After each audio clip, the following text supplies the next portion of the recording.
to Screen Time Allowance. This is our show where we talk about movies and games and the TV we're watching. I'm Jonathan, and this is... I'm angry. No, you're not. Who are you? I am... We'll get it in a second. I'm Zack. Okay, all right. So, and we watched a cool movie recently that we're going to talk about. What is it? You know zombies. No, what's the name of the movie, you weirdo? Creepshow! We watched 1982's Creepshow. Let's talk about it. I'll pull the banana up at the end. Hey, here we're back. Okay, so Creepshow. I thought about it a little bit, and I thought, you know what? I think Zach would be ready for this one. He didn't get too scared, except for one story, but we'll talk about that. Don't you dare Okay.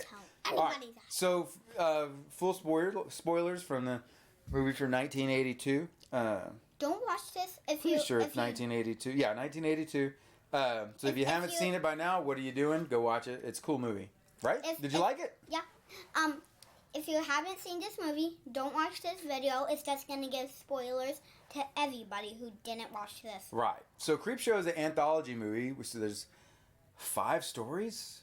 Really, I guess 6. There's Father's Day, The Lonesome Death of Jordy Verrill, Something That Tied You Over, The Crate, and then They're Creeping Up on You, the cockroach one. There's really 6 because there's a tiny story that bookends the front and back, right? With the little kid who has the Creepshow comic book, and the dad gets all mad. It's Tom Atkins without a mustache, which is kind of weird, but a younger Tom Atkins. So the movie starts with Tom Atkins screaming at his son about reading this crap. He talks back. He gets slapped, right? So he goes, I'll take care of this. And he throws it in the garbage, right? The Creepshow skeleton shows up at the boy's window, and he's like, hi, and comes on. And then we go into the first story, which is Father's Day. So what's Father's Day about in this movie? Bing bong.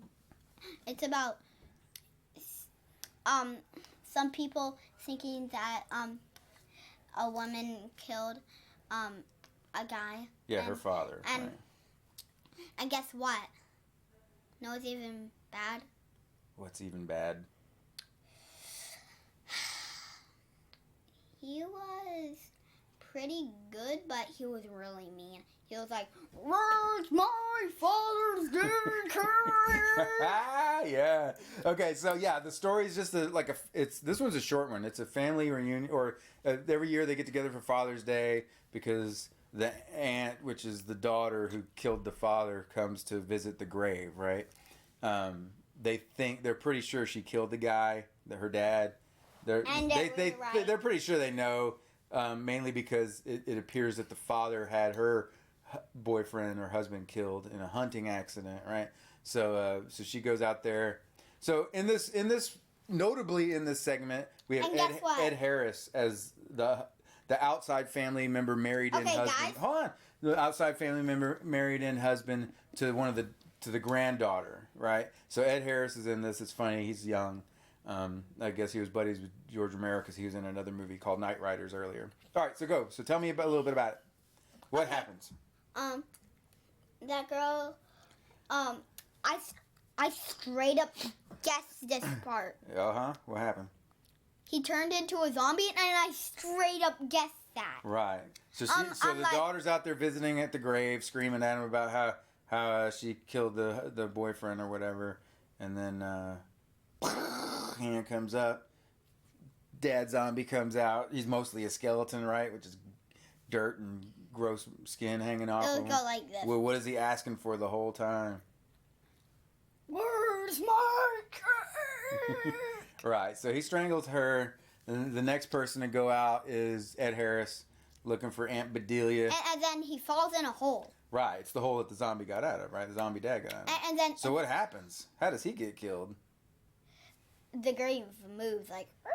Yeah. And then he sees the grandfather zombie. He was like, and then he tried to get up, and every time that he tried to get up, the grave moved. Right. And then at the last moment,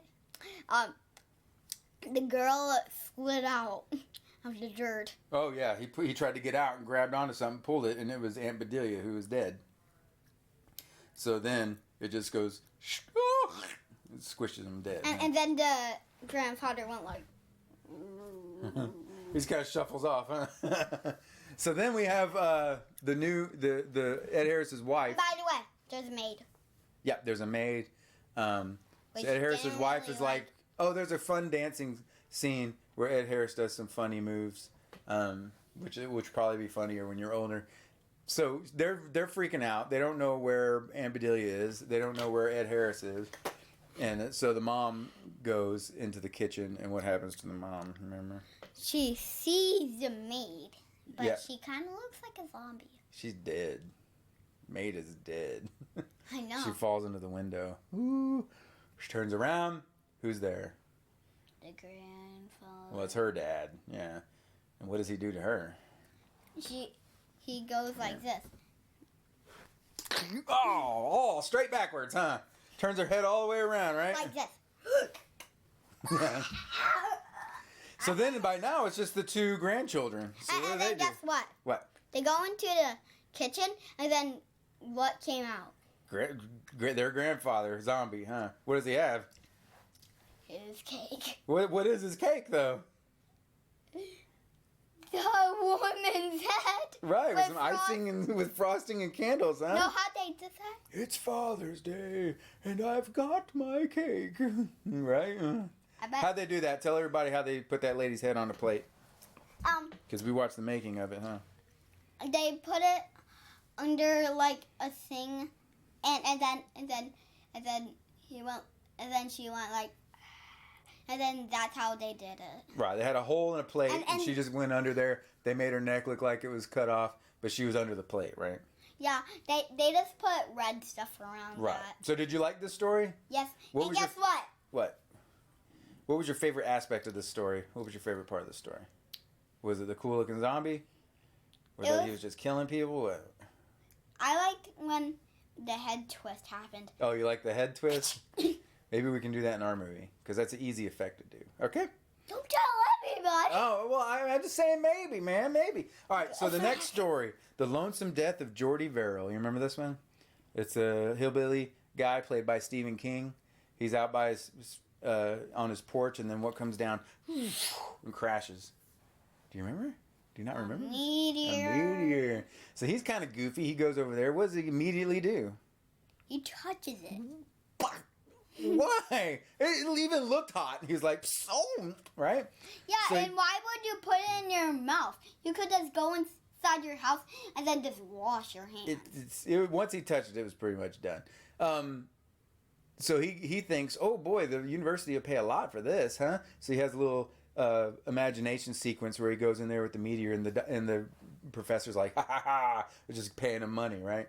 So he says, I got to cool it off. Grabs a bucket of water, throws the water on. What happens? Crack. And right in half. And there's the weird blue goo in there, huh? No, it's actually good. What? He was actually sad, but you can still use that blue goo because the guy will. Did you not watch the rest of this to see what happened?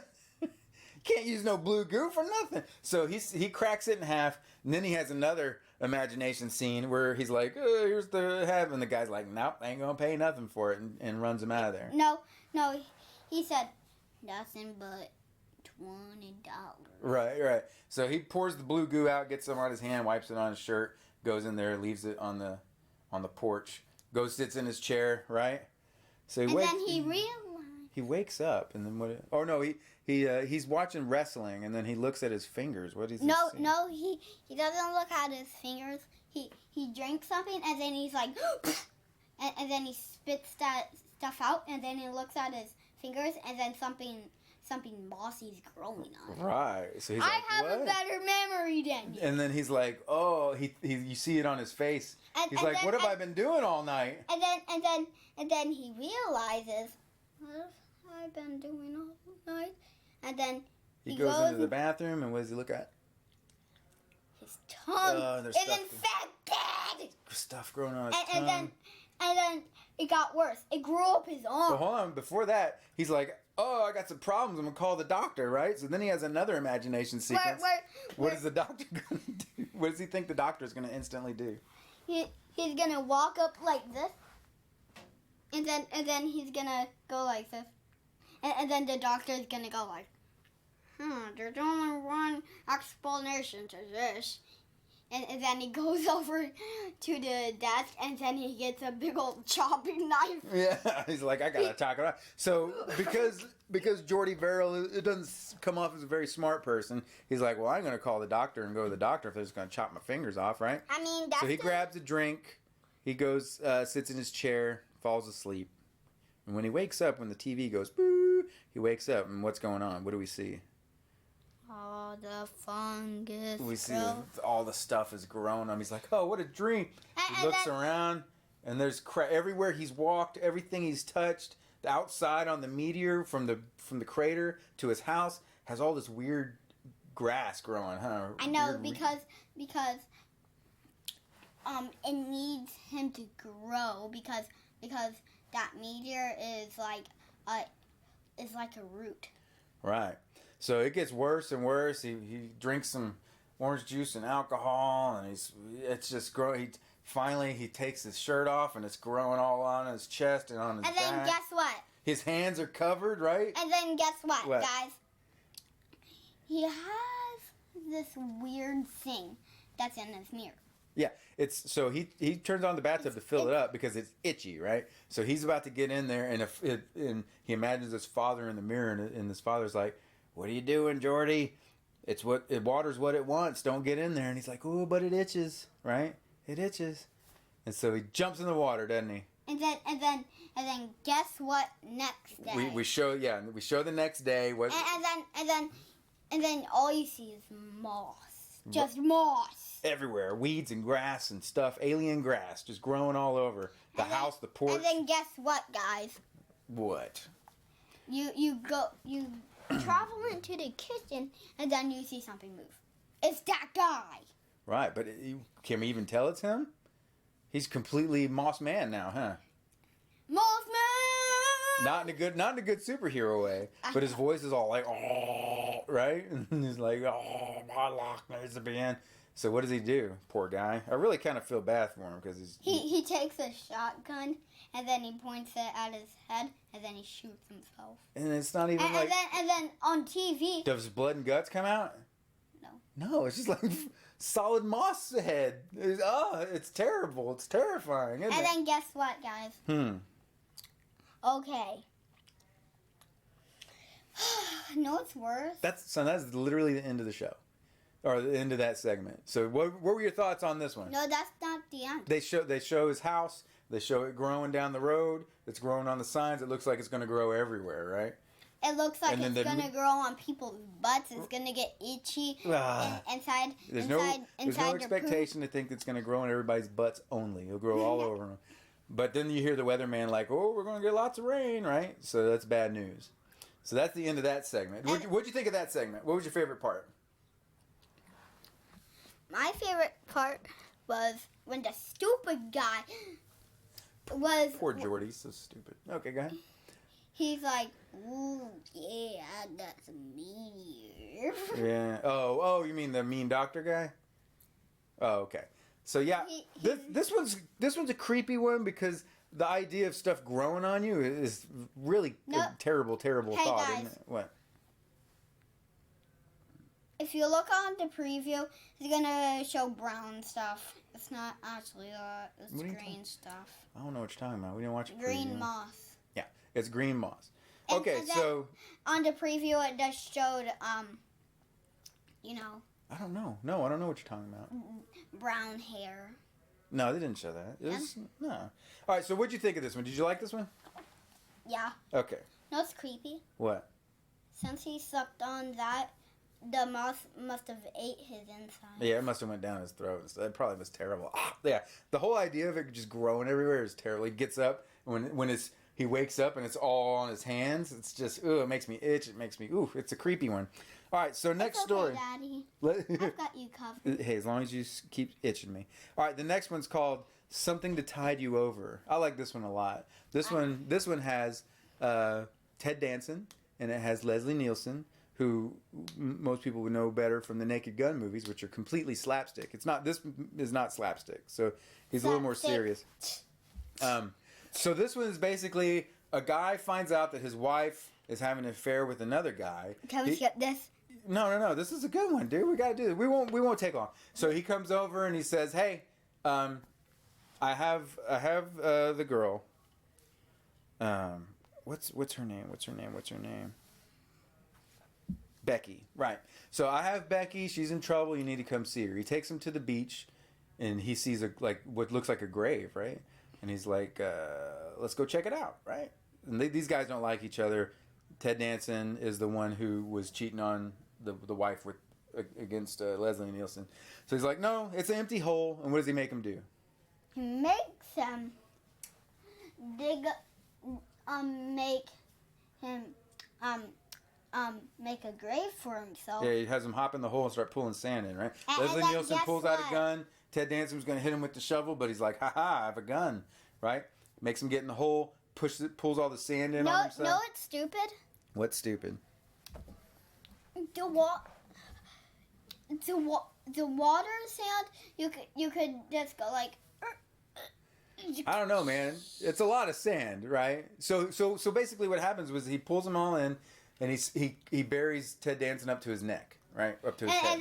And then. So he's in the beach now. It was about right here. Yeah. So he says, "Try to move, try to get out," and he's like, "Nope, can't do it." And he's like, "All right, so I got something to show you." So he brings out a TV, puts the TV down, and then turns it on. Who's on the TV? His. What? Right, Becky the wife. She's also been buried up to her head in a beach down the way. But that was early. No, it was live. She's just down the beach, so they can't hear her. They can't hear each other, right? So he owns all that property. She's on a different part. No.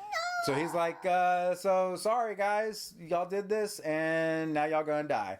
He leaves, and then we get some crazy stuff, man. We get them buried up to their head. The tide's coming in, splashing them, coming back. Probably making this would make me nervous, man, because they have that. It wasn't like someone with a bucket of water splashing these people in the face. It was like a literal waves coming in, like with pressure, like with some force, like splashing up. Right, that was little waves. Yeah, man, I'm sure they filmed it like that.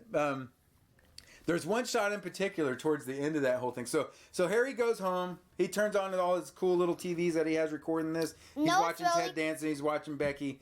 They're not having a good time. There's one shot where it's a medium shot, and you can see the water come in, and you can see someone's head in there. You can see Ted Danson's head. I don't know if it was really Ted Danson or not, but it's just the whole screen. It's a medium shot, so it's a whole screen of water. So it's like, this isn't fake. Clearly, the guy probably could have stood up if he needed to, but it's just creepy to think. Oh man, you're trapped in there. You're not gonna be. You gotta hold your breath, right? So what happens? There's that one shot where Leslie Nielsen's like, "Yeah, and that's it." And then they show Ted Danson underwater, right, holding his breath, and just seaweed floating around. There's coral everywhere. Yeah, he's like this, like that, and then that's bloop, bloop, bloop, bloop. His hair is going up. Right. Later that night, sit down. Later that night, Harry's taking a shower. That's Harry was Ted Danson. Richard is Leslie Nielsen. Richard. Yeah, because then you hear them. I remembered it because you hear them go, "Richard," right? It's like, what? Richard. So he gets out of the shower. He towels off. He's like, he hears it again. We see something walking. Squish, hey guys. Squish. What? He also said, "Harry, I'll get you for this." That's right. He's like, "I'm gonna get you for this. I'm gonna get you for this, Richard." And then guess what? What? That scene was kind of like House when his army buddy was like, "I'll give you for this." Right. Yeah, that was kind of like that scene, just in different places. Right, it kind of was. So Richard gets his gun. He's walking around. And then you see a shadow. Actually, two Then shadows. he opens the door. Boom, there they are. Becky and Harry, right? They're wrinkly looking. They're green. They got seaweed hanging out. This is pretty cool zombie makeup, huh? And then they said, "You can't kill us." We're already dead. He shoots him right in the head, right? And the seaweed water comes out. It's not stopping him. He's like, they're going to basically take him and throw him in the hole like that. If you can hold your breath. Ah! This part got you good because he runs away into his bathroom and locks it, right? Click. And then he turns around and boom, they're right there. And then you were like... No, I was like... You were like this. No, I wasn't. I was like... Oh, he starts so scared that he starts laughing, right? So then this segment ends with him in the hole, and he says, what does he say? Do you remember what he says? I can't hold my breath for a long time. and then the tidal wave comes in, and then he's like... Yep. All right. So what'd you think of that one? It was good. My favorite part was the zombie. When they came back? No. You talking about Father's Day zombie? No. Oh, what? The two zombies when they got in the bathroom. Right. It's a little harrowing watching those people like in the hole with their heads sticking out as the water comes in. It's a little intense. No. All right, I do like that one. My favorite one is next, though. You ready? The crate. The crate. This is my favorite one. I love this one. You said the crate. The crate. These were all directed by George Romero, but this one I think is the I don't know, man. It's the most well-made one. I like this one a lot. So the crate. So here we are at a university, right? The janitor just flipping a coin. The coin he misses it. It rolls under the stairs. He goes under there. What does he see? He sees a crate. Right. It sounds familiar. Right. On the side of it says Arctic Expedition, June 19th, 1834. He's like, whoa, this is weird. I'm going to call one of the professors or the dean of the department and see what he says about this, right? Flip over. Hey, guys, I'll give you a guess. Half orangutan. Okay. So we flip over to this party. Leave in the comments if you know this. Leave your comment. Zachary's been watching more YouTube personalities. Oh, Lord, here we go. I love comments. He loves comments. Leave your comment. All right, so we go over to this party where there's school faculty and stuff. We meet Stanley and we meet... Not Richard. I always forget. Oh, it's his name's Dexter, and then...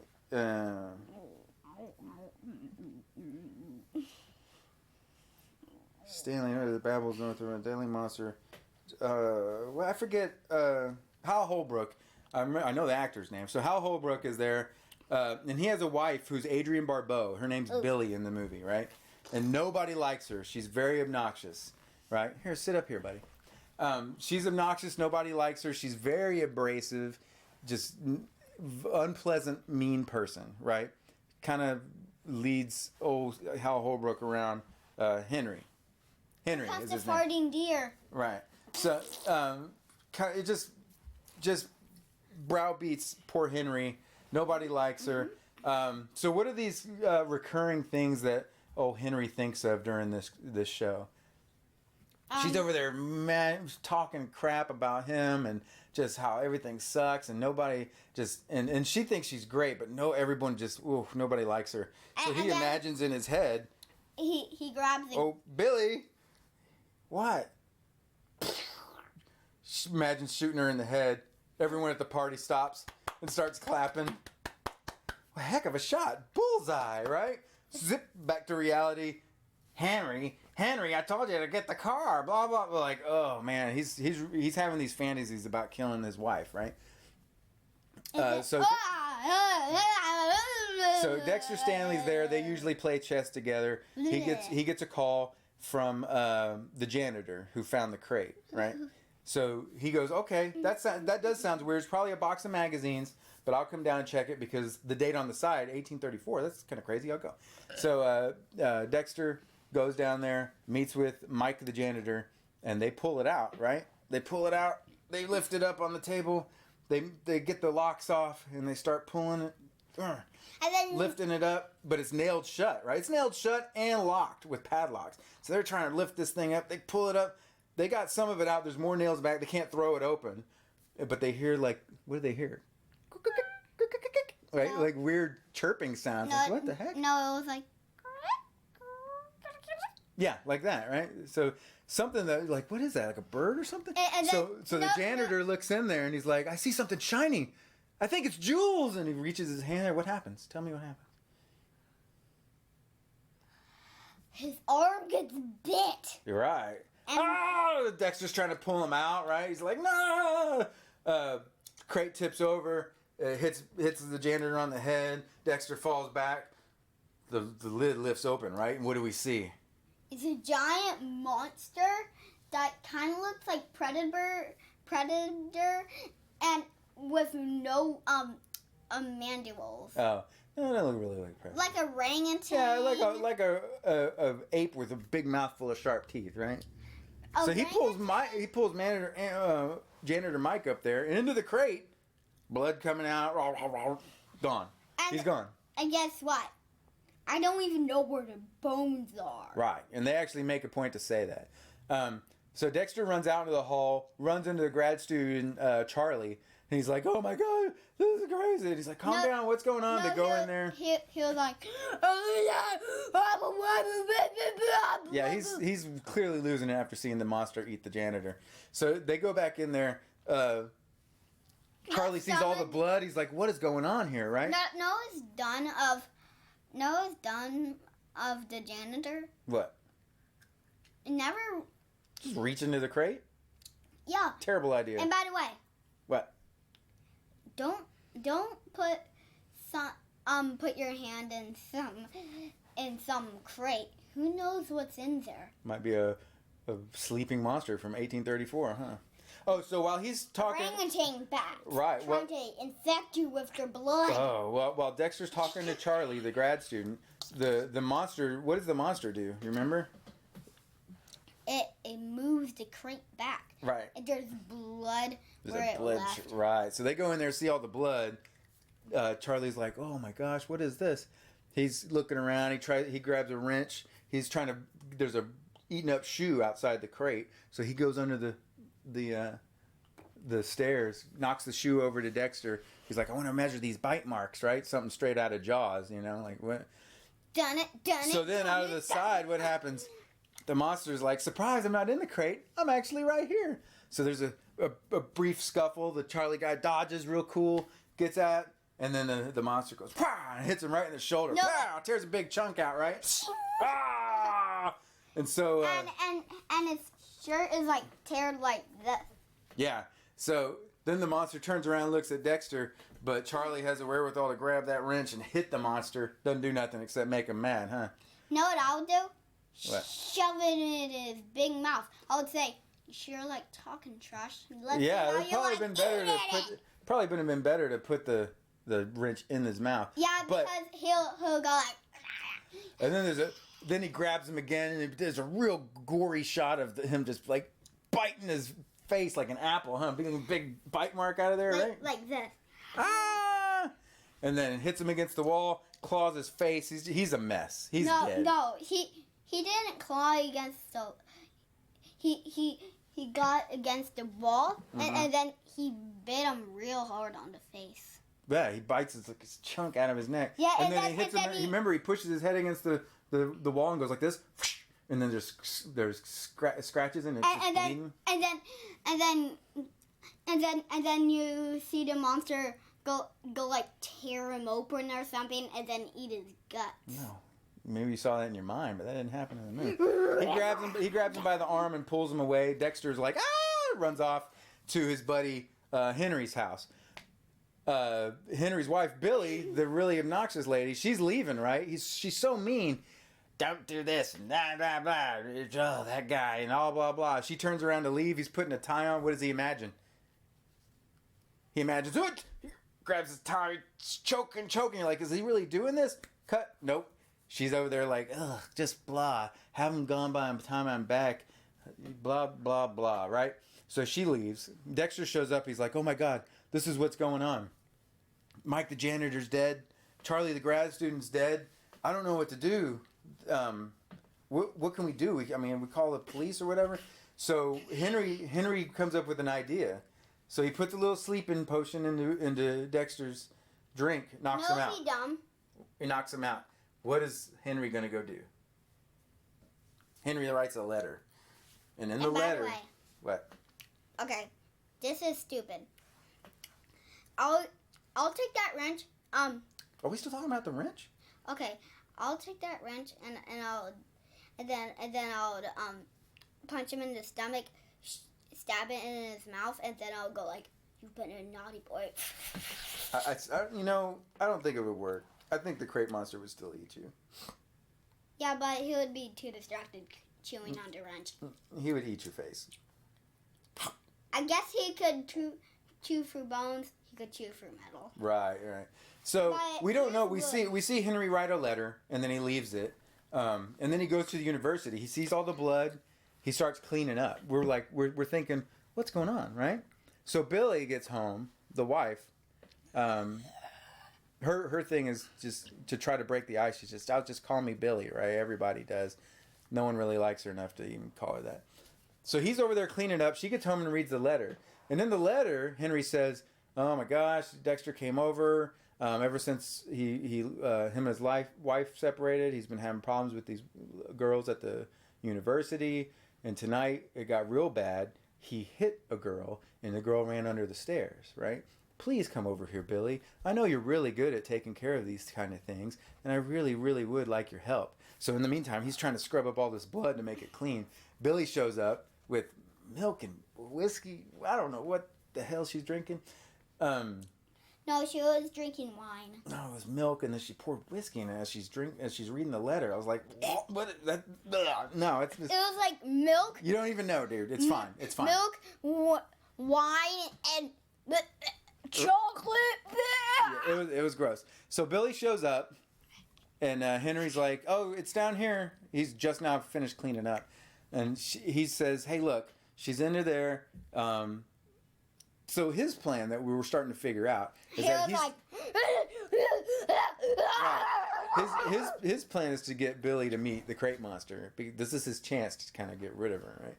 So he's getting a little hysterical. He starts laughing. She makes fun of him. He goes, "She's under there. Please go talk her out." he was like, "Ew, wake up!" Right. Wake So she gets close, and he's like, "Ha!" and grabs her, and he's like, "Ah, what's he's just bad." Finally, he's just letting all his emotions out. He's like, "Ah, you never were good," blah blah blah, and then nothing happens. And then Billy says, "That's not how you wrestle. This is how you wrestle." Ah! Hits him with her purse, right? And he's like, "Maybe this wasn't real." And then the monster grab her by the head and pulls her Right. in. He's like, you're just starting to think, maybe the monster's not going to come out. Maybe there's boom, and then just like grabs her, bites her on the neck. He's like, "Oh, just tell him to call you Billy," right? And then he leaves. It eats her up. He cleans everything up, puts new chains on there, locks it up. And then before the last lock, the monster's hangry. Right, he's like out and makes the cute little chirpy noises. And so he goes back and talks to Dexter. He's like, "I'm glad you didn't call the cops. We have 3 people that are completely missing. We don't even know where it's like there's no bones and nothing. It's just everybody's completely vanished, like eaten to nothing." And he's like, "Well, what did you do with it?" He's like, "I took it to the quarry and I pushed it in the water." And he's like, "Don't worry about it. It drowned in its box down at 30 feet or 45 feet under the water." And by the way. So what is the last thing we see? They start playing chess. They're gonna have their chess day. And by the way. What? You see the monster's fingernail, and then I think it goes over to the side, unlocks one of the chains, gets out. It just breaks the whole crate. It punches it. Yeah, it breaks you see the crate break open underwater, so it's free. Who knows what it's gonna do? But that's the end of that one. Every time that I go to the toilet, I'm like, Is the crate monster gonna be in there? Is that what you think? Eating your doo-doo? No! It's gonna go like, "Me want doo-doo." So, this was my favorite story. What did you like? Did you like it? Yeah. Yeah, so what was your favorite part of it? I like when the stupid manager guy reaches into her. Oh, you like when the janitor got eaten? That was your favorite part? Yeah, his Poor arm. guy. I felt bad for that guy, man. He's just an old timer trying to make a living, gets eaten. I know. his arms are like bleeding from this part. Right. Does that monster even like muscle? I don't know. Oh my gosh, it eats muscles. It must be jacked already. Yeah, I like the whole thing. I like the bit where Charlie goes in there to look at it, and then the monster surprises him from the side. It is a cool moment where the monster lunges at him and the guy dodges, right? And he comes back and you're like, oh man, this is like a little action scene. And then he just whack, rips his shoulder off, and that bite on his neck is just it's grisly, man. Know that? What? Know how they made that? Those popper things, those orange popper things, they went like. So we watched a little bit of the making of that, right? And it looks like an action scene where it's like, ha! But in reality, they're like, okay, hold it real still. And then, everybody wait. Okay, are we rolling? Okay, come up, move your arm. Okay, move your hand over here. All right, everybody still. It's like real slow and methodical. And one of the funny things I wanted to show you is that when the part where Charlie dodges out of the way and dodges back, you see the bottom half of the monster, and it's just a guy in shorts, right? Just regular legs.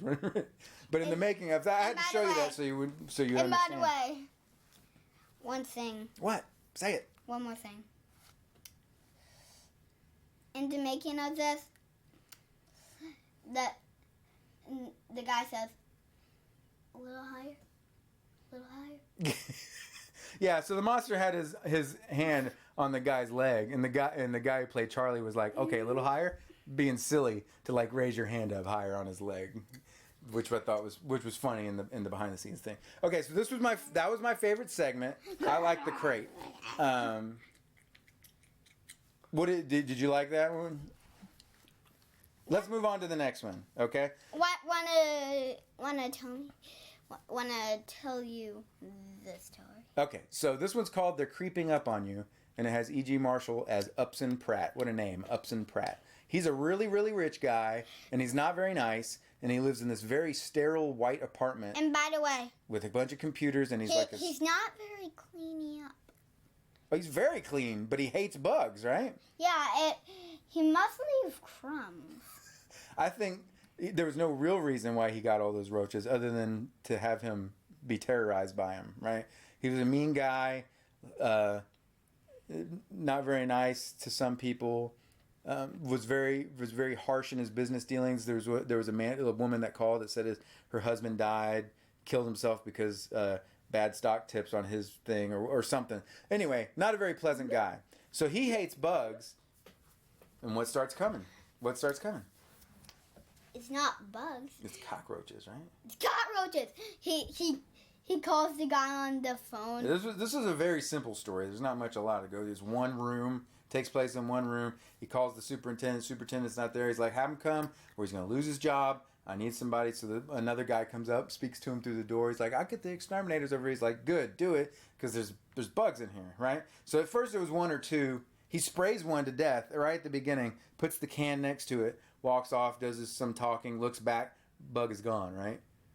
He sees it running, he smashes it with his foot, okay? That's gross because... He makes some cereal, right? In his food processor, he's eating, and he's like, what is this? He goes in there. He gives a spoon. What does he look at in his cereal? Of dead roach. Cockroach. So he's like, I use this cereal. And he pours it out, and what happens? A bunch of cockroaches go like this. And then one big old cockroach goes like... Well, they're like man-sized cockroaches. There were some big mother cockroaches in that. I wish there were. It would be like... So he starts freaking out. He's like, I need this exterminator here now. And it just increasingly gets bad to worse. Cockroaches start coming out of his little vacuum trash dispenser. And then guess what? The power goes out. And then guess what, guys? He gets on the phone with someone, and then she says, "I hope you die." Yeah, that's the wife of the guy that killed himself because of him. So then there's bugs all in his jukebox. There's bugs running all over the floor. There's bugs in the ceiling lights. He's like, he's given up. He goes into a clean room, right? He's like, you can't get in here. This room is completely sealed. You can't get in here. He turns around, looks at the bed. What's going on with the bed? It's moving. So he takes it off and what? Cockroaches! It's full of roaches! No! He's stomping them. They're crawling up. He falls over. He has a heart attack. He dies, right? And then guess what? What? There's actually one way that they could get in there. Did you see all those vents? Yeah. So the guy that was going to call the exterminator comes back. He's like, Mr. Pratt, are you there? Mr. Pratt. And then, What's the matter, Mr. Pratt? Bugs got your tongue? So you just see Mr. Pratt laying in his clean room. Then they go up to him, and what starts happening? Cockroaches start His coming out. veins comes popping out, blood pops out, right? And then what? Cockroaches come out of his mouth like this. And then they burst out of his chest. And it's like an alien invasion. Oh. Alien cockroaches. All I can think during this whole thing is how much Mommy would love it. She would be like, this is my favorite new show, and I want to watch it every day. Eat them cockroaches. But so that one was a creepy one because it's just gross and it plays on your fear and gross dislike of cockroaches. All right. By the way, guys, we got a new family member. Okay, so go grab that and then we'll wrap it up. This is a long episode because it's a whole bunch to talk about in this movie. We got a new family member. Look at this guy. You can't resist this guy. Here, let me see. Zachary likes this guy. He's a banana. Okay. All right. So then we go back. That's the end of that. That's the end of that segment. We go back to the real world where the bookend is from the first part. Right. It's the next day. The garbage men are coming. They find the comic and they're like, "Oh, look at this comic!" Right? They're looking. Hey, look! There's all sorts of stuff you can order in the back. Oh, look, a voodoo doll. And they're like, "Oh, we can't order that. Somebody already did. Who did it? Who ordered the voodoo? Boy. The boy." And so the dad and the mom are downstairs, and he's like, "Oh man, I got stiff neck. Hey son, come down to eat." The mom says, and they show the boy up there, and he's like, he has the voodoo doll and he has a pin, and he's like, "You'll pay for it." "Gah!" Stabs it, and the dad's like, "Oh!" And it ends with him stabbing the voodoo doll and the dad like screaming. The end. The end of Creepshow. So, just a real quick wrap up. What was your favorite story? What was your favorite story in that one? My favorite story is the one. Did you have a favorite? Or were they all good? I like the crate. Yeah, I like the crate. That was my favorite one. They're all really good. The movie is worth watching if you're still with us. This is a very long episode. So that's it, man. That's Keep on Creepshow. watching. It's about to get in overdrive. No, we're ending this episode because it's too dang long. No. All right. So say your goodbyes. We'll be back soon. And by the way, this guy's favorite video game is called Banana. You're so silly. Anyway, Creepshow. Check it out. Thanks for talking to me, buddy, about Creepshow. Check it out right now. I'm glad you liked it, and we'll end up watching more crazy movies like that. Okay. Check it out right now. All right, no video game talk today because this was a long episode. Thanks for sticking with us. Until next time. Thanks, buddy. Until next time, the banana walks it down to you.